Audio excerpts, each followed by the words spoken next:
আসসালামু আলাইকুম ভিউয়ার্স, আশা করি সকলে ভালো আছেন। তো Realme GT Neo 3T তো এই স্মার্টফোনটি অনেক দিন হলে আশাআশি করে আসছে না, তো ফাইনালি আমাদের পার্শ্ববর্তী দেশ ইন্ডিয়াতে লঞ্চ করা হয়েছে। তো এই স্মার্টফোনটি কিন্তু খুবই ভালো প্রাইসে লঞ্চ হয়েছে। তো এই স্মার্টফোনটির লোয়ার ভেরিয়েন্টের প্রাইস রাখা হয়েছে 23,000 রুপি। তো অবশ্যই এই স্মার্টফোনটি এই বাজেটে অফার করছে Qualcomm Snapdragon 870 চিপসেট। তো এই বাজেটে আসলে অবিশ্বাস্যই বলতে হচ্ছে। তো এছাড়াও এই স্মার্টফোনটির আমরা ডিসপ্লে কোয়ালিটি যথেষ্ট ভালো দেখতে পারবো, সাথে 120Hz রিফ্রেশ রেট থাকছে এবং 64 মেগাপিক্সেল ক্যামেরা দেখতে পারবো এবং এখানে আবার 4K ভিডিও 60 fps রেকর্ড করার কিন্তু অপশন থাকছে। তো এছাড়াও কিন্তু এই স্মার্টফোনটিতে আরো বেশ কিছু আকর্ষণীয় ফিচার্স থাকছে। তো এই ফোনটি নিয়ে আজকের এই ভিডিওতে আমরা খুঁটিনাটি বিস্তারিত সকল কিছু কিন্তু ইন ডিটেইলস আলোচনা করতে যাচ্ছি এবং এই ফোনটি বাংলাদেশে আসলে প্রাইসটা এবার কত হতে যাচ্ছে এবং কবে আসতে যাচ্ছে, তো এগুলো নিয়ে কিন্তু ডিসকাস করব। তো চলুন কথা আর বাড়াবো না, সরাসরি চলে যাচ্ছি ভিডিওতে। তো প্রথমেই যদি আমরা স্মার্টফোনটির বক্সটিকে আনবক্সিং করি, তো ফার্স্টে দেখতে পারবো আমরা ম্যানুয়াল বক্স এবং সিম ইজেক্টর থাকছে। তার নিচে দেখতে পারবো আমাদের কাঙ্ক্ষিত স্মার্টফোনটি, তার নিচে থাকছে ব্যাক কভার অ্যান্ড তার নিচে থাকছে 8 watt charging adapter and USB type C data cable. তো এই কিন্তু মূলত হতে যাচ্ছে বক্স কন্টেন্ট হিসেবে। তো এবার যদি মুভ করা যায় স্মার্টফোনটিতে, তো স্মার্টফোনটির ফ্রেম এবং রিয়ারে দেখতে পারবো আমরা পলিকার্বনেট ম্যাটেরিয়াল, যেটি কিনা গ্লসি ফিনিশিং এর সাথে আসতে যাচ্ছে। তো অবশ্যই স্মার্টফোনটি বিশেষ করে হোয়াইট ভেরিয়েন্টটা কিন্তু আমার কাছে অনেকটাই ফেভারিট মনে হয়েছে। তো স্মার্টফোনটি কিন্তু আমরা মোট আবার 3টি কালার ভেরিয়েন্টে দেখতে পারবো, ইয়েলো, হোয়াইট এবং ব্ল্যাক। আর এই ফোনটির ওয়েট হতে যাচ্ছে 194 গ্রাম এবং থিকনেস 8.7 মিলিমিটার। তো অবশ্যই এই স্মার্টফোনটি কিন্তু একটু মোটা হতে যাচ্ছে, যেহেতু 5000 মিলিঅ্যাম্পিয়ার ব্যাটারি থাকছে।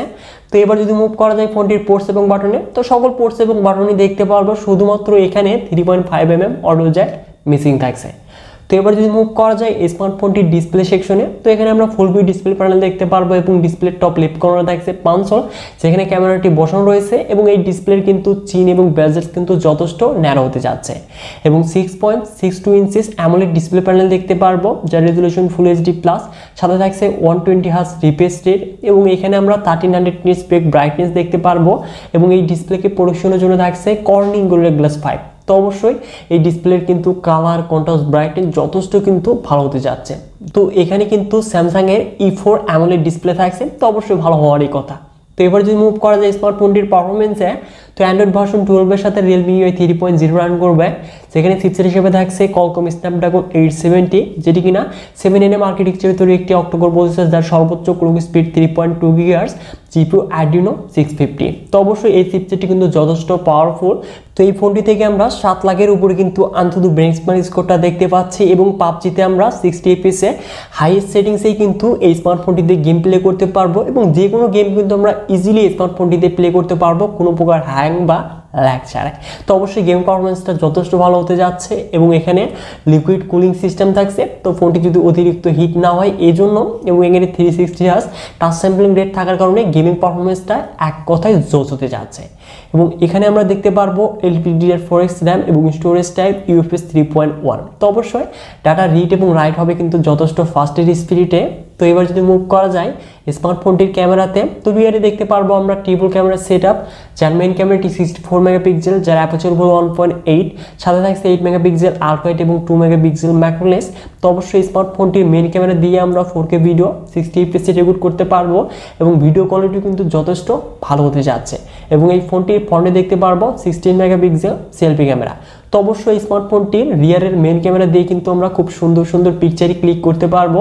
তো দেখতেই পাচ্ছেন ডিটেলস, ডাইনামিক রেঞ্জ, কালার সকল কিছু কিন্তু জোস হতে যাচ্ছে এবং এখানে নাইট মোডের পিকচারগুলো কিন্তু দেখতে পাচ্ছেন, তো যথেষ্ট ভালো হতে যাচ্ছে এবং নাইট মোডের যে ভিডিওগ্রাফি সেটাও কিন্তু এই বাজেটে ঠিকঠাকই হতে যাচ্ছে।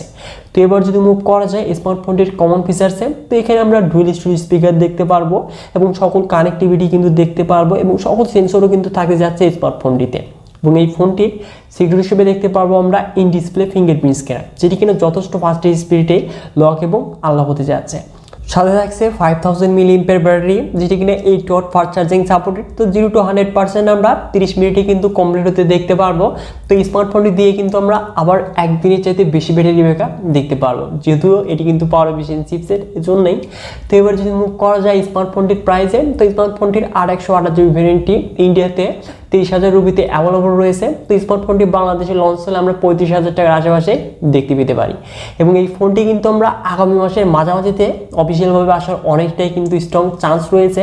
যদিও ইন্ডিয়াতে এখন প্রচুর পরিমাণে স্মার্টফোন লঞ্চ হচ্ছে আর বাংলাদেশে তার কিন্তু বিপরীতটাই হতে যাচ্ছে। তো অবশ্যই এই স্মার্টফোনটি যদি এই বাজেটে আমাদের বাংলাদেশে লঞ্চ হয় সেই ক্ষেত্রে এই স্মার্টফোনটি কেমন হতে যাচ্ছে। তো এই ফোনটির নেগেটিভ এবং পজিটিভ দিকে আসলে, একটু নেগেটিভ দিকে কথা বলতে গেলে অবশ্যই এই বাজেটে এখানে 3.5mm অডিও জ্যাকটা ব্যতীত সকল কিছুই কিন্তু স্মার্টফোনটির পজিটিভ দিক। তো অবশ্যই আপনারা যারা কিনা গেমার রয়েছেন তো অবশ্যই স্মার্টফোনটির জন্য ওয়েট করতে পারেন। তো স্মার্টফোনটি আপনাদের কাছে কেমন লেগেছে অবশ্যই ভিডিওতে লাইক করে কমেন্ট করে জানিয়ে দিবেন এবং অবশ্যই আমাদের এই চ্যানেলটিতে নতুন হলে চ্যানেলটিকে সাবস্ক্রাইব করে হয়ে যান ফ্যামিলির একজন নতুন সদস্য। সো ভিউয়ার্স, দেখা হচ্ছে শীঘ্রই নতুন কোনো ভিডিও নিয়ে।